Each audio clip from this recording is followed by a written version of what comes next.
श्रीमद भागवत महापुराणाचे साकल्य निरूपण दिवस 79वा दशमस्कंध उत्तरार्ध रुक्मिणीपत्र रुक्मिणी हरण शिशुपाल शाल्व दंतवक्तृ जरासंध पौंड्रक इत्यादी सर्व मित्रराजे आधीच तेथे जमले होते. यांचा बलराम कृष्णांशी विरोध होता. रुक्मीच्या इच्छेप्रमाणे रुक्मिणीचे लग्न शिशुपालाशी व्हावे अशीच त्यांची इच्छा होती. कृष्ण बलराम तिथे आले म्हणजे कृष्ण जर रुक्मिणी हरण करू लागला तर त्याच्याशी 2 हात करता यावे म्हणून ते आपापले सैन्यही घेऊन आले होते. कृष्णाकडे पाठवलेला ब्राह्मण अजून आला नाही म्हणून रुक्मिणीचे अंतःकरण शोकाकुल झाले होते. ती श्रीकृष्णाविषयी चिंतन करू लागली. तेव्हा तिचा डावा डोळा, डावा हात, डावी मांडी फडफड करू लागली. तेवढ्यातच तो ब्राह्मण तिच्या कक्षात आला. त्याचा चेहराही प्रसन्न दिसू लागला. या लक्षणावरून कार्यसिद्धी झालीच पाहिजे असे रुक्मिणीला वाटले.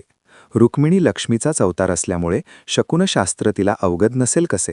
त्या ब्राह्मणाला विचारताच त्याने सांगितले, श्रीकृष्ण येथे पोहोचले आहेत आणि त्यांनी तुम्हाला नेण्याची पूर्वतयारी केली आहे. हे ऐकताच रुक्मिणीने ब्राह्मणाला नमस्कार केला. ती युवराज्ञी आहे. राजा भीष्मकाची लाडकी कन्या आहे. युवराज रुक्मीची आवडती बहीण आहे. शिवाय लक्ष्मीचा अवतार आहे. पण तिच्या मनाला अत्यंत संतोष देणारी वार्ता सांगणाऱ्याला उपहार स्वरूप द्यायला काहीच योग्य दिसले नाही म्हणून नमस्कार केला. स्वतः लक्ष्मीने नतमस्तक होणे म्हणजे ब्राह्मणाला सगळ्या संपत्तीने ऐश्वर्याने नमस्कार करणे झाले.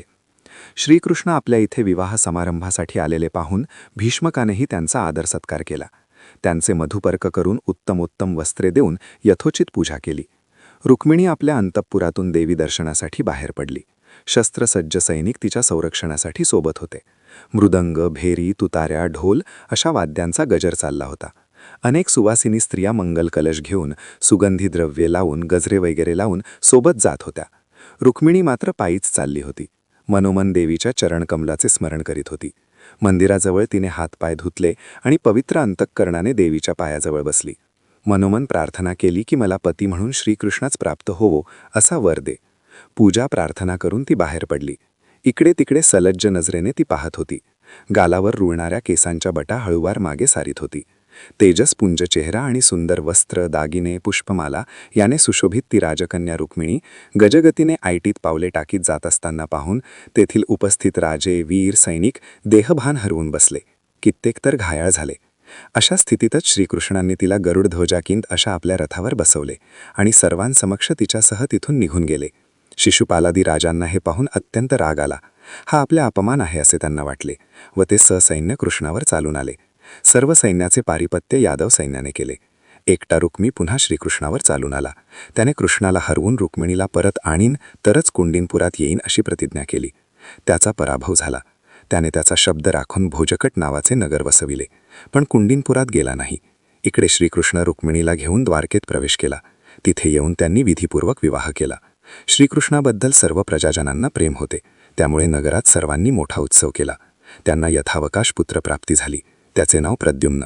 त्यानंतर सत्राजिताकडून संयमंतक मणी प्राप्त झाला आणि जांभवनाची कन्या जांभवतीशी विवाह केला.